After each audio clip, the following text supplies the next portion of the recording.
ہمیں آگے کی منزل کی طرف جانا ہے اور اس کو قبر کی منزل کہتے ہیں میرے آقا صلی اللہ علیہ وآلہ وسلم کے دیوانوں. مگر یاد رکھیں اب تک جو دنیا کا سفر تھا وہ اعمال کا موقوف اس کا معاملہ اعمال پر موقوف نہ تھا, یعنی کہ آپ صرف اللہ کے رحم و کرم پر سفر کر رہے تھے, اور اب دنیا سے جب سفر آپ آگے کریں گے تو اللہ اکبر قدرت نے اس کو اعمال پر موقوف رکھا ہے, یعنی کہ اگر ہمارے اعمال اچھے ہوں گے تو قبر میں سکون ملے گا, اور اگر اعمال اچھے نہیں ہوں گے تو اللہ اکبر پھر قبر میں سکون چھوڑ دیجئے. اللہ اکبر اتنا دردناک ماحول ہے قبر کا, اتنا بھیانک ماحول ہے قبر کا. یاد رکھیں بہت سارے لوگوں کو یوں لگتا ہے یہ مولوی لوگ صرف ڈرانے کے لیے آتے ہیں. یاد رکھنا بات مولوی کی نہیں ہے, بات مولا مصطفیٰ جان رحمت کی ہے, جن کے کہنے پر اللہ کو ایک مانا ہے, جن کے کہنے پر قرآن کو اللہ کی کتاب مانا ہے, جن کے کہنے پر دین اسلام کو حق مانا ہے. اسی رسول کا فرمان ہے اللہ اکبر قبر کی تنگ اور تاریک وادی کے لیے تیاری کر لو. اللہ اکبر میرے آقا صلی اللہ علیہ وآلہ وسلم کے پیارے دیوانوں, آئیے میں آپ کو بتاؤں ہم لوگ کبھی کبھی یہ سوچتے ہیں یار قبر میں کیا مزے ہوں گے, بلکہ ہمارے شورا اسلام جو ہے ایک خوبصورت نقشہ پیش کرتے ہیں. میں اس پر کوئی کرٹیسائز نہیں کرنا چاہتا, میری قوم کے سچے شورا ہمارے اتنے بلند ہیں ہمارے لیے کہ ہم لوگ حضور کی سنت کو دیکھتے سچے شورا کے لیے. کیا اللہ کے رسول علیہ السلام جب حسان بن ثابت نعت پڑھا کرتے تھے تو خود آقا نیچے تشریف رکھتے تھے اور حسان کو منبر پر کھڑا کرتے تھے. اس لیے ہم اپنے شعراء کی بڑی قدر کرتے ہیں. واللہ جو زبان عشق مصطفیٰ میں خلوص کے ساتھ ڈھل کر کے نعت پڑھتی ہے, اللہ اللہ وہ زبان اللہ اکبر ہم سب کے لیے ذریعہ نجات ہے.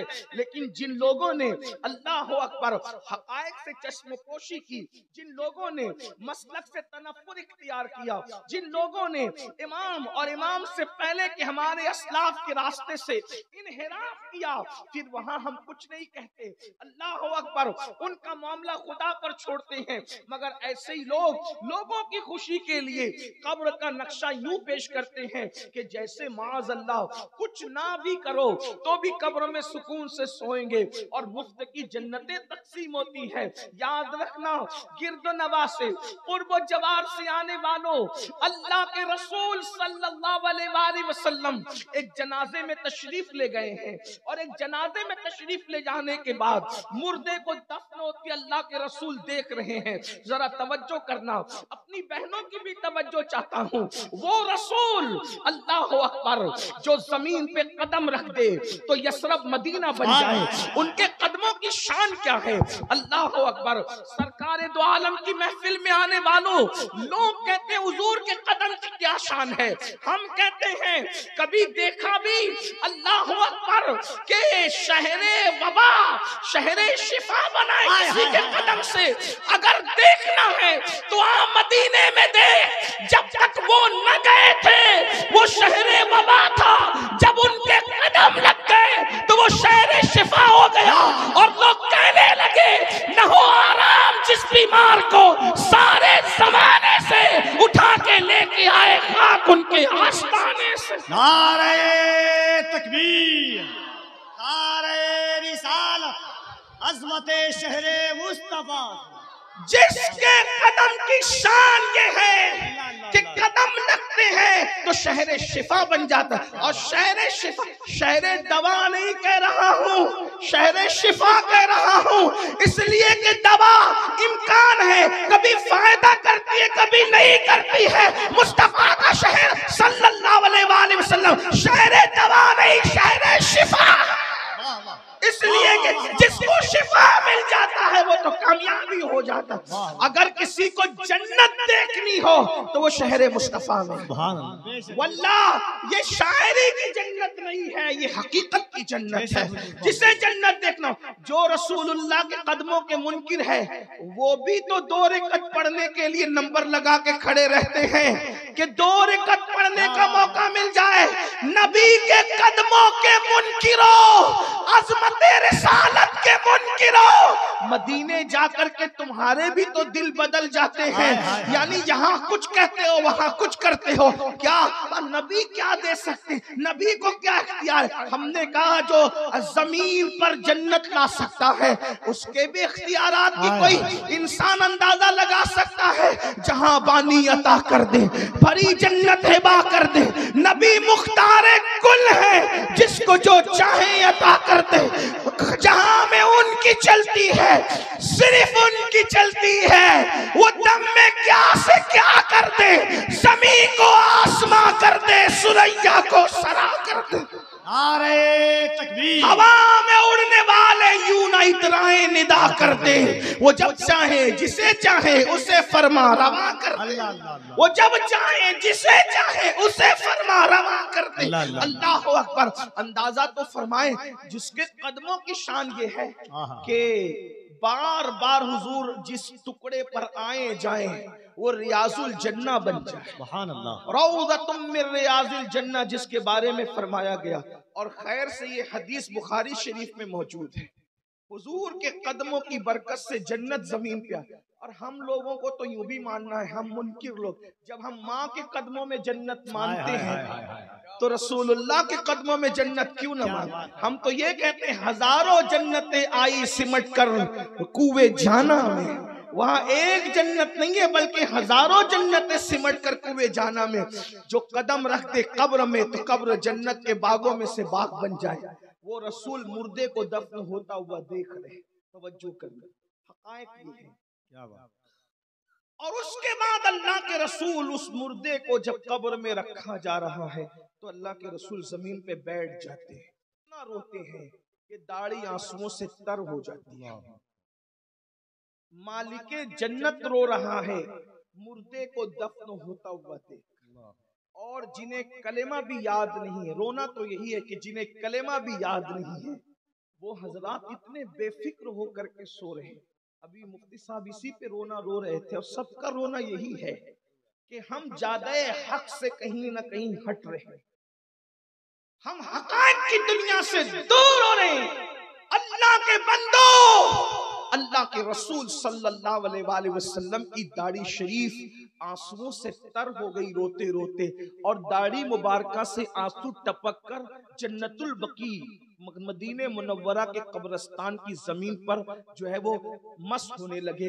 اور اس اتنی زمین کے حصے پہ کیچڑ ہو گیا. یہ حدیث میں اپنی طرف سے نہیں کر مٹی بھیگ گئی. یعنی رونے والا کتنا روتا ہے کہ مٹی بھیگ سکتی ہے، داڑھی تر ہو سکتی ہے. آدمی اگر تھوڑا موڑا روئے تو آنسو آتے رخسار پہ آ کے ختم ہو جاتے ہیں، اور زیادہ روئے تو زیادہ سے زیادہ داڑھی میں چھپ جاتے ہیں. اور حضور علیہ السلام کی داڑھی مبارکہ ہماری طرح تھی بھی نہیں، وہ انتہائی گھنی تھی. گھنی داڑھی کا تر ہونا، بھیگ جانا، پھر اس سے آنسو ٹپک کر کے زمین کا کیچڑ میں تبدیل ہو جانا. آخر کتنے آنسو بہے ہوں گے، کتنا اللہ کے رسول نے رویا ہوگا. تب یہ کیفیت ہوئی. صحابہ کرام نے عرض کی یا رسول اللہ ہمارے ماں باپ آپ پہ قربان، آپ بھی رو رہے ہیں، رونے کی وجہ کیا ہے؟ تو آقا علیہ السلام قبر کی طرف اشارہ کر کے فرماتے ہیں اس قبر کی تیاری کر لو، اس قبر کی تیاری کر لو، اس لیے کہ یہ آخرت کی پہلی منزل ہے. جو یہاں کامیاب ہوا وہ وہاں کامیاب ہوا، جو وہاں پھنس گیا اللہ اکبر پھر وہ ناکام ہوگا. اندازہ تو فرمائیں میرے پیارے آقا صلی اللہ علیہ وآلہ وسلم کے پیارے دیوانوں، بتاؤ اس قبر کے لیے ہمارے پاس کیا تیاری ہے جس کے بارے میں قرآن کہتا ہے الہاکم التکاثر حتی زرتم المقابر. اللہ اکبر. ہلاک کر دیا تم کو مال کی زیادہ طلب نے، حتیٰ کہ تم قبروں کے دہانے پر پہنچ گئے، حتیٰ کہ تم قبروں کے گڑھے کے دہانے پر پہنچ گئے۔ اللہ اکبر! اندازہ فرمائیں آج ہم لوگ کہاں ہیں؟ اللہ کے رسول علیہ السلام ارشاد فرماتے ہیں تمہارے 3 دوست ہیں۔ اللہ اکبر! اندازہ فرمائیں تمہارے 3 دوست ہیں، مال کے چکر میں خدا کو بھولنے والوں، دنیا کی محبت میں خدا کو فراموش کر دینے والوں، روزی کے چکر میں رزاق کو بھول جانے والوں۔ ذرا سوچو تو صحیح، اندازہ تو کرو، یہ میری دکان ہے، یہ میرا مکان ہے، یہ میرا مال ہے، یہ میرے بچے ہیں، یہ میری اولاد ہے، یہ میری بہویں ہیں، یہ میرے دوست ہیں، یہ میرے احباب ہیں۔ سن لو اللہ کے بندو، دل و دماغ کے ساتھ، دل کے کانوں سے سنو، اللہ کے سچے نبی فرما رہے ہیں تمہارے 3 دوست ہیں۔ ایک دوست وہ ہے جب تک تمہاری زندگی ہے وہ تمہارے ساتھ رہتا ہے، کتنا بے وفا ہے، جب تک تمہاری زندگی ہے وہ تمہارے ساتھ رہتا ہے، جیسے ہی تمہاری روح کا رشتہ تمہارے جسم سے ٹوٹ جاتا ہے وہ دوست دوسروں کا ہو جاتا ہے، وہ بیگانہ ہو جاتا ہے، یعنی جیسی روح نکل گئی وہ اوروں کا ہو گیا، وہ وارثوں کا ہو گیا، وہ دوسروں کا ہو گیا۔ اللہ اکبر! وہ اتنا بے وفا دوست کون ہے پتہ ہے؟ اسی کو مال کہتے ہیں، مال۔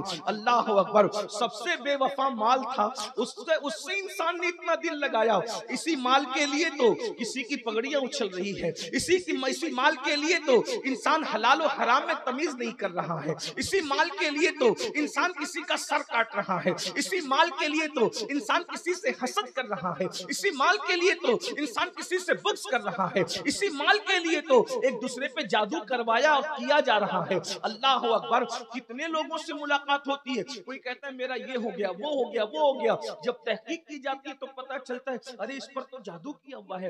اکثر لوگ، اللہ اکبر! میں تو کہتا ہوں اس دنیا میں وہ خوش نصیب ہے جس پہ جادو نہیں ہوا ہو۔ اتنا جادو عام ہو رہا ہے، اتنا جادو کیا کرایا جا رہا ہے۔ مشرکین کے مذہبی رہنماؤں کے پاس 500 روپے دے کر کے عورتیں جادو جاتے ہیں، اس کے یہاں بیٹے ہی بیٹے پیدا ہو رہے ہیں، تباہی ہو جانا چاہیے، اس کے دکان بہت چل رہی ہے، بربادی ہو جانا چاہیے۔ سن لو، کسی کو مشکلات میں ڈالنے والوں، کسی کو تکلیف میں ڈالنے والوں، تم کسی کو تکلیف میں ڈالو گے اپنی حیثیت کے مطابق، اور اللہ تمہیں بلا میں گرفتار کرے گا اپنی شان کے مطابق۔ دوسروں کو غم دے کر کبھی تمہیں خوشی نہیں مل سکتی، دوسروں کو درد دے کر کبھی تمہیں قرار نہیں مل سکتا۔ اللہ کے رسول صلی اللہ علیہ وآلہ وسلم فرماتے ہیں جو کسی جادوگر کے پاس جاتا ہے 40 دن تک اللہ اس کی عبادتیں قبول نہیں کرتا، اگر اسی حالت میں وہ مر جائے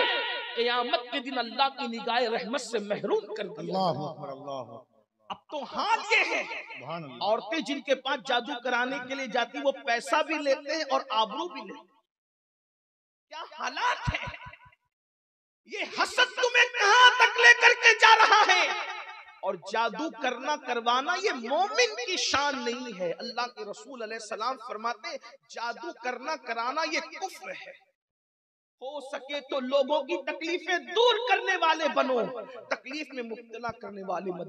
جو لوگوں پہ جادو کرا کے لوگوں کو تکلیف میں ڈالتے ہیں ان کو بڑی دردناک موت آتی ہے، بڑی بدترین موت آتی ہے، وہ تڑپ تڑپ کر مرتے ہیں، بلکہ وہ موت بھی مانگے تو انہیں موت نہیں آتی، اتنا دردناک قدرت ان کا حال کرتی ہے۔ اس لیے کسی کو دکھی مت کرو، کسی کو تکلیف میں مت ڈالو، کسی کو مشکل میں مت ڈالو۔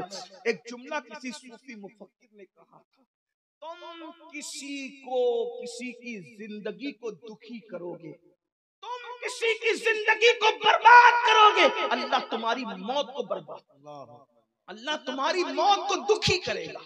تم مرتے وقت تو دکھی دنیا سے، ہو سکے تو کسی کے کام آؤ، کسی کی مدد کرو، بلکہ حدیث پاک تو یہاں تک ہے کسی کو مصیبت میں دیکھ کر کبھی خوش مت ہونا۔ حدیث پاک کسی کو مصیبت میں دیکھ کے خوش مت ہونا، اس لیے کہ اللہ جس کی مصیبت کو دیکھ کر تم خوش ہو رہے ہو اللہ رحم کر کے اس کی مصیبت کو دور کر دے گا، اور اس مصیبت میں اللہ تم کو گرفتار کر دے گا۔ بلکہ کسی مسلمان کو مصیبت میں دیکھ کر جو خوش ہوتا ہے اللہ اس وقت تک اس کو موت نہیں دیتا جب تک کہ وہ اس مصیبت میں گرفتار نہ ہو جائے۔ آج ہم سنتے ہیں کہ فلاں بیمار پڑ گیا، خوش ہوتے ہیں، اچھا بہت چڑھ رہا تھا مال پر، بیمار ہوا، اچھا ہوا۔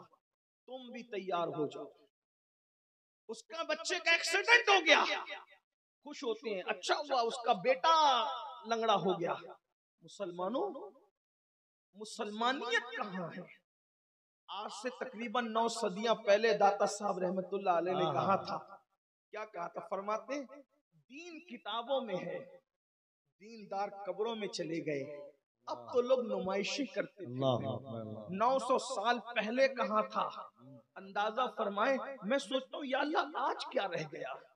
جب 900 سال پہلے نمائش کی بات کی داتا صاحب نے، تو لوگ آج کیا کر رہے ہیں؟ بڑی خوبصورت بات پھر امام غزالی نے فرما دی، کہتے ہیں پہلے لوگ عبادت کر کے ریاکاری کرتے تھے، اب لوگ کچھ نہ کر کے بھی ریاکاری کرتے ہیں۔ یعنی پہلے ریاکاری یہ تھی کہ چلو چندہ دے دو اور بتاؤ کہ ہم نے دے دیا، لوگ آج کل دیتے بھی نہیں اور کہتے ہیں ہم نے دے دیا۔ یہ حال ہے، یہ کیفیت ہے۔ اللہ اکبر، کل لوگ تہجد پڑھ کے بتاتے تھے کہ ہم تہجد گزار ہیں، لوگ اتنے بے باک ہوئے آج تہجد پڑھتے بھی نہیں اور پھر بھی یہ ظاہر کرتے کہ ہم تہجد گزار ہیں۔ یعنی کیا حالات ہیں ماں، اور یہ بات بھی امام غزالی نے کہا، اس کو بھی تقریباً 850-900 سال بیت چکے۔ اب آج کیا ہو رہا ہے؟ اللہ اکبر، میں تو کہتا ہوں لوگ فجر بھی نہیں پڑھتے میرے بھائی، اور باتیں ولیوں کی طرح کرتے۔ لوگ فجر، مسلمانوں کی 99% آبادی فجر نہیں پڑھتی اور باتیں ولیوں کی طرح کرتے۔ ایسی باتیں کرتے ہیں ایسا لگتا ہے کہ جیسے آسمان سے ابھی اتر کر کے آئے، اور جو لوگ واقعی راتیں مصلی پہ گزارتے تھے ان کی باتیں ایسی تھی، آج اگر ان کی باتیں کوٹ کی جائے تو انسان کو لگے یہ کیا کہہ رہے ہیں۔ وہ فاروق اعظم جس کا ذکر قرآن میں، توریت میں، انجیل میں، جس کے بارے میں اللہ کے رسول علیہ السلام فرمائے کہ اگر میرے بعد کوئی نبی ہوتا تو عمر ابن خطاب ہوتے، لا نبی آبادی، مگر میرے بعد کوئی نبی نہیں۔ وہ فاروق اعظم کہتے ہیں کاش میری ماں نے مجھے پیدا نہ کیا ہوتا، کاش میری ماں نے مجھے پیدا نہ کیا ہوتا، میں کوئی چڑیا ہوتا، لوگ ذبح کر کے کھا جاتے اور ہضم کر کے میں بھولا بسرا ہو جاتا تاکہ میرا قصہ تمام ہوتا، اللہ کی بارگاہ میں مجھے قیامت کے دن کھڑے ہو کے جواب نہ دینا پڑتا۔ کون لوگ؟ جنہیں جنت کی بشارتیں دی گئی، جن کا ذکر توریت میں، انجیل میں، زبور میں، نوح علیہ السلام کی کشتی پر جن لوگوں کے نام لگے ہیں، اللہ کے رسول کے ساتھ وہ حضور کے 4 یار صدیق اکبر، فاروق اعظم، عثمان غنی، مولا علی، یہ وہ لوگ ہیں کشتی نوح پر جن کے نام لگے ہوں۔ اندازہ فرمائے، یہ بات میں نہیں کہہ رہا ہوں، علامہ شیخ مومن شبلنجی رحمت اللہ علیہ نے اپنی کتاب کے اندر لکھا ہے، غور فرمائے کشتی نوح پر جن کے نام لگے ہوں یہ کوئی معمولی ہستیاں ہیں؟ نبی کی کشتی جس کے نام سے مزین ہو، وہ لوگ یہ تصور کریں کہ کاش ہم ایک پرندہ ہوتے، مر کر کے کاٹ لیے جاتے، کھا لیے جاتے، ہضم کر دیے جاتے، بھولے بسرے کا مطلب کیا، قابل ذکر نہ ہوتے، لوگ ہمیں فراموش کر دیتے، بھول جاتے۔ یہ وہ لوگ ہیں میرے بھائیوں، وہ مولا مشکل کشا جن کا ابھی ذکر ہو رہا تھا، اور مولا علی کا ذکر عبادت ہے۔ بھائی کفیل انبر جب یہ نعرہ لگاتے ہیں تو دل کی کلی کلی کھلتی ہے، دل سے دعا نکلتی ہے، اللہ اکبر، کہ اس شک و شبے کے دور میں بھی کچھ لوگ ایسے ہیں جو اب بھی کھل کر کے صحابہ کے احترام کے ساتھ ذکر علی کرنے کے روادار ہیں۔ اور یہ بات تو میں عرض کرنا چاہتا ہوں، غوث پاک کے بارے میں لوگ کہتے ہیں کہ جب تک میں نہیں چاہتا اس کی زبان پر میرا نام نہیں آتا، یہ غوث پاک کا فرمان ہے۔ میں کہتا ہوں جب بیٹے کا ذکر چاہے بغیر زبان پر نہیں آتا تو باپ کا ذکر چاہے بغیر زبان پر کیسے آتا ہے؟ لوگ کہتے ہیں ہم تو نہیں کرتے، ہم نے کہا تیری اوقات کیا ہے تو نہیں کرتا، وہ چاہے تو ہونا، اس لیے کہ جو زبانیں چن لی جاتی ہے وہی نبی اور آل نبی کا ذکر کیا کرتی ہے۔ لیکن یاد رکھنا احترام صحابہ کے ساتھ ہم اس ذکر کے کرنے کے عادی ہیں، اور الحمدللہ کریں گے، کرتے رہیں گے، اس لیے کہ میرے آقا نے ارشاد فرمایا علی کا ذکر عبادت ہے، علی کو دیکھنا عبادت ہے۔ وہ علی جو خاتم الولایت ہے، وہ علی جو اماموں کے باپ ہے، وہ علی اللہ اکبر جو سید العرب ہے، وہ علی اللہ اکبر جو ولیوں کا ولی ہے، جو اماموں کا امام ہے، وہ علی یہ مرتضیٰ کا حال یہ۔ آقا ارشاد فرماتے ہیں جس کو علی چٹھی دیں گے وہ پل صراط سے پار ہوگا، جس کو نہ دیں گے وہ گر کر کے کٹ کر کے گر جائے گا۔ اندازہ فرمائے علی ماں کی شان، یہ فرمایا علی ساقیے شیر و شربت ہے، میرے امام نے فرمایا ساقیے شیر و شربت پہ لاکھوں سلام۔ اس مولائے کائنات کا حال یہ تھا، رات کے آخری حصے میں ایسے تڑپ کر روتے تھے آخرت کو یاد کر کے. حدیث پاک میں آتا ہے ان کے دیکھنے والے کہتے ہیں جیسے کسی کو سانپ ڈس لینا تو سانپ کا ڈسا ہوا کیسے تڑپتا ہے ویسے مولا علی آخرت کو یاد کر کے داڑھی پکڑ کر کے تڑپا کرتے تھے اور تڑپ تڑپ کر روتے تھے. کیا ہے جس کے بچے جنتی جوانوں کے سردار ہیں, توجہ کریں, جس کی بیوی جنتی عورتوں کے سردار ہے, جس کا بھائی نبیوں کا سردار ہے, جس کا خاندان میں سردار قیامت تک لکھی ہے. کون سردار ہوگا کون نہیں ہوگا قیامت تک کی کسی کی گارنٹی نہیں ہے. ایک خاندان نبوت ہے جس کے پہلے بیٹے کو نبی نے سردار کہا, میرا یہ بیٹا حسن سردار ہے. پہلے کو نبی نے سردار کہنے کی سند عطا فرما دی ہے, اور وہ بھی ایسی سرداری کہ امام مہدی جب تشریف لائیں گے تو ان کی امامت پر مہر لگانے کے لیے حضرت عیسیٰ ان کے پیچھے کھڑے ہو کر کے نماز ادا فرمائیں. ایسا خاندان, نعرہ رسالت, دونوں ہاتھوں کو اٹھا کر نعرہ رسالت, مسلک اعلی حضرت, نعرہ حیدری. ایسا خاندان رکھنے والا علی. میرے امام مطلع القمرین میں لکھتے ہیں کہ میرے آقا نے فرمایا کہ سب الگ الگ درخت کی الگ الگ ٹہنیوں سے ہیں, لیکن میں اور علی ایک درخت کی دو ٹہنیوں کا نام ہے. توجہ فرمائے, جو رسول اللہ کے ساتھ کی ٹہنی قرار دی جائے کہ میں اور علی ایک درخت کی دو ٹہنیوں کا نام ہے. پتہ کیا چلا, وہ مولا مشکل کشا ایسے رو رہے رات کی آخری پہر میں, کیسے جیسے کہ کوئی سانپ کا ڈسا ہوا روتا ہے. آپ ذرا غور کریں, کبھی ہمیں بھی آخرت یاد کر کے رونا آیا ہے؟ سوچو ذرا, غور کر. کتنے غافل ہیں ہم لوگ. ہمیں علماء کے جملے تلخ لگتے ہیں لیکن یہ ہمارے اچھے کے لیے کہتے ہیں. انجیکشن لگانے والوں کو پیسے بھی دیتے ہو, پیار بھی کرتے ہو, لیکن جو روحانیت کا انجیکشن لگاتا ہے اس کو آپ برا کیوں مانتے ہو؟ یہ تو آپ کی اصلاح کی بات ہے, یہ تو آپ کی اصلاح کی بات ہے. لیکن اللہ کے بندوں کبھی غور کیا کہ کبھی ہم نے آخرت کے لیے رویا بھی, آنسو بھی بہایا؟ آقا فرماتے ہیں سب سے پہلے جو ساتھ چھوڑ دے اسے مال کہتے ہیں. پھر فرمایا تمہارا دوسرا دوست ہوا, جب تم بیمار پڑتے ہو عیادت کرتا ہے, بیمار پرسی کرتا ہے, مرتے ہو تو تمہیں نہلاتا ہے, دھلاتا ہے, کفن پہناتا ہے اور قبر تک لے آتا ہے, لیکن وہ قبر ساتھ نہیں جاتا. اور مرنے کے بعد اگر کوئی پوچھ لے وہ کیسا تھا تو تعریف بھی کرتا ہے, لیکن قبر میں ساتھ نہیں جاتا. فرمایا وہ تمہاری اولاد ہے, تمہارے دوست ہے, تمہارے بیوی بچے, وہ بھی اتنا ہی ساتھ دے رہے قبر کے کنارے تک. پھر فرماتے ہیں تمہارا تیسرا دوست ہے جو قبر کے اندر بھی تمہارے ساتھ رہتا ہے, تمہارا دل بہلاتا ہے, میزان پہ بیٹھ کر تمہارے اعمال کو وزنی کرتا ہے اور تمہیں اللہ کی بارگاہ میں سرخرو کرتا ہے. وہ کون تمہارا دوست ہے جو قبر میں بھی ساتھ ہے, حشر میں بھی ساتھ ہے اور تمہیں جنت تک لے جاتا ہے؟ فرماتے ہیں وہ تمہارے اعمال ہے, تمہارے اعمال.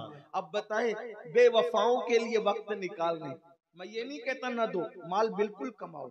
ہم لوگ دقیانوسی خیال کے لوگ نہیں ہیں.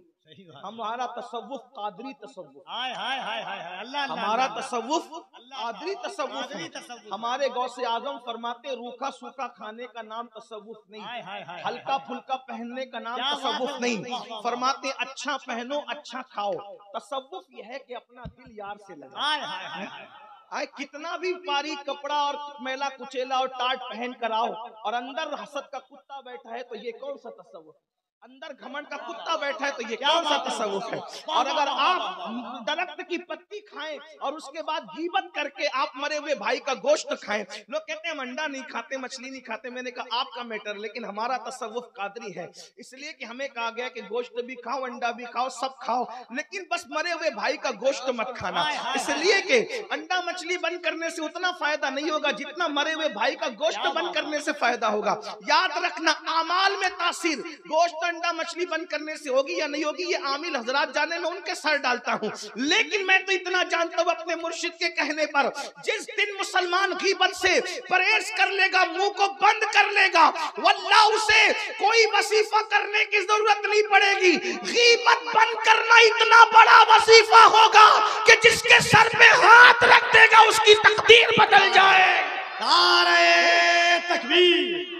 آپ نے بند کر دیا نا مچھلی انڈا، لیکن آپ نے ابھی تک غیبت کیوں بند نہیں کیا؟ بڑی معذرت کے ساتھ میں کسی کو ٹارگٹ نہیں، ایک بات کہوں، میں صوفیہ کا غلام ہوں، سادات کی جوتیاں سیدھی کرنے والا، علماء کے زیر اثر ہوں، کسی بھی شخصیت کو ٹارگٹ کر کے تقریر کرنے کو میں بھی غیبت سمجھتا اور غیبت کو زنا سے بدتر سمجھتا ہے نا۔ میں کسی کو ٹارگٹ نہیں کر رہا ہوں، لیکن ہم لوگ ٹارگٹ کرتے نہیں ہیں، کئی بات چلی جاتی ہے۔ جیسے اگر یہ کہہ دی کہ شراب نہ پیو، کوئی شرابی کو لے کے مجھے کیوں کہہ دیا؟ میرے بھائی ہم جانتے نہیں کہ آپ شراب پیتے ہیں، آپ تک پہنچا جملہ تو ہم کیا کریں؟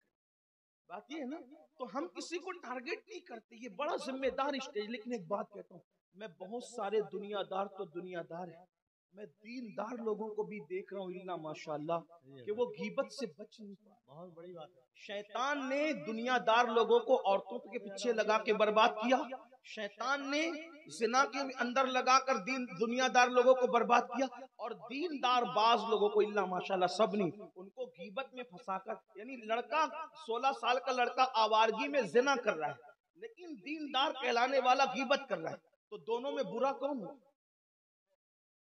حدیث ہے الغیبت اشد من الزنا، غیبت زنا سے بدتر ہے۔ اور ایک بات آپ کو بتاؤں، یہ بھی سن لے بہت خیال سے، کسی کے ہاتھ کی کٹ پتلی نہ بنو، محنت کر کے رمضان شریف کے روزے تم رکھو اور غیبت کر کے ثواب اس کے نام عمل میں ٹرانسفر کرو، کیا کر رہے ہو؟ صدقہ تم دو، زکات تم دو، نماز تم پڑھو، فجر میں تم جاگو، اور اپنے نیکیاں اس کے نام ہے۔ کیونکہ جب ہم کسی کی غیبت کرتے ہیں نا، غیبت، تو اپنی نیکیاں اس کے نام اعمال میں ڈالتے ہیں اور اس کے گناہ اپنے نام اعمال لیتے ہیں۔ اس لیے بیوقوفی نہ کرو، نادانی نہ کرو، کسی کی غیبت کر کے اس کے ہاتھ کی کٹ پتلی، ہاتھ کا رومال، اس کا دھوبی نہ بنو، اس لیے کہ جب آپ کسی کی غیبت کرتے ہو تو اس کے گناہ دھلتے ہو اور اپنے گناہ کو جلاتے ہو۔ آقا علیہ السلام فرماتے ہیں غیبت تمہاری نیکیوں کو ایسے ہی جلا دیتی ہے جیسے لکڑیوں کو آگ جلا دیتی ہے۔ اللہ اکبر۔ اسی لیے امام حسن بصری کہتے ہیں اگر میں کسی کی غیبت کرتا، کیا تو نہیں کسی کی، لیکن امام حسن بصری کہتے ہیں اگر میں کسی کی غیبت کرتا تو اپنے ماں باپ کی کرتا۔ کیوں؟ کیونکہ میرے ماں باپ کا حق تھا کہ میں اپنی نیکیاں ان کے نام اعمال میں ٹرانسفر کرتا، لیکن چونکہ غیبت جائز نہیں، مگر چونکہ غیبت جائز نہیں اس لیے غیبت کر نہیں سکتا۔ اندازہ فرمائے یہ وہ لوگ تھے جو غیبت کر کے توبہ کر لے، اب ذرا حدیث پاک کا مفہوم سنیں، جو غیبت کر کے توبہ کر لے، غیبت سے توبہ کرنے والا سب سے آخری میں جنت میں جائے گا۔ غور فرمائے، یعنی توبہ کر غیبت کرنے والا، جس نے توبہ ہی نہ کی ہو، جس نے توبہ ہی نہ کی، اور دیکھ لو غیبت کرتے ہو کہ نہیں کرتے؟ لوگ کیا کہتے ہیں، اچھا لوگ اتنے ہوشیار ہیں، خاص طور پہ عورتیں 2 گھنٹہ کسی کی غیبت کرے گی، اس کا تو فلانے کے ساتھ چکر چلتا ہے، وہ تو ایسی ہے، وہ تو علانی ہے، وہ تو فلانی ہے، اور سب کرنے کے بعد کیا کہتی ہے، اللہ توبہ استغفر اللہ۔ یہ ہم غیبت کے طور پہ بات نہیں کر رہے تھے، وہ تو ہم ایسی حقیقت بتا رہے تھے، جان دو اللہ کرے، اللہ معاف کرے، اس کے اعمال اس کے ساتھ، اپنے اعمال اس کے ساتھ۔ واہ رے رابعہ بصری جالی بننے والی، ساری غیبت کے کچے چٹے کھول کر کے اس کے بعد پھر کہتی ہے کہ اللہ توبہ اس کے نام ہے، اس کے ساتھ، میرے نام ہے، میرے ساتھ۔ یاد رکھنا غیبت کہتے ہی اسے ہیں جو اس میں برائی ہے اس کے پیٹ پیچھے بیان کرنے کو غیبت کہتے ہیں۔ اگر آپ نے کہا نا اس کا کرتا تو چھوٹا تھا، اس کے کپڑے تو ایسے تھے، اس کی ناک تو ایسی تھی، اس کی آنکھ تو ایسی تھی، یعنی اس کے پیٹ پیچھے ایسی بات کرنا کہ اگر اس کے سامنے کی جاتی تو اس کا دل دکھتا، یہ بات اس تک پہنچے تو اس کا دل دکھے، یہ غیبت ہے۔ اور اللہ کے رسول علیہ السلام نے ایک مرتبہ، اماں عائشہ پاک موجود ہے، کون اماں عائشہ پاک؟ جس کے بستر پہ قرآن نازل ہے، جو طیبہ ہے، طاہرہ ہے، مفتی 4 ملت ہے، ہزاروں صحابہ اور تابعین جس کے شاگرد ہیں، جس کی علمی دلیلیں حرف آخر سمجھی جاتی تھی صحابہ کے درمیان۔ بلکہ میں تو لوگوں کو یہ کہتا ہوں سیدہ عائشہ وہ خاتون ہے جس کا بستر رشک طور، کیونکہ طور پر موسیٰ جاتے ہیں اور توریت آتی ہے، مگر بستر عائشہ وہ ہے جس پر جان موسیٰ آتے ہیں اور قرآن مقدس نازل ہوتا ہے۔ یہ سیدہ عائشہ صدیقہ ہے، لیکن اللہ اکبر اتنی مقدس ترین خاتون ہے، ایک عورت آئی اور ایک عورت آنے کے بعد آ کر چلی گئی تو سیدہ عائشہ پاک نے ایک جملہ کہا، حضور وہ کتنی ناٹی تھی نا، ناٹی مطلب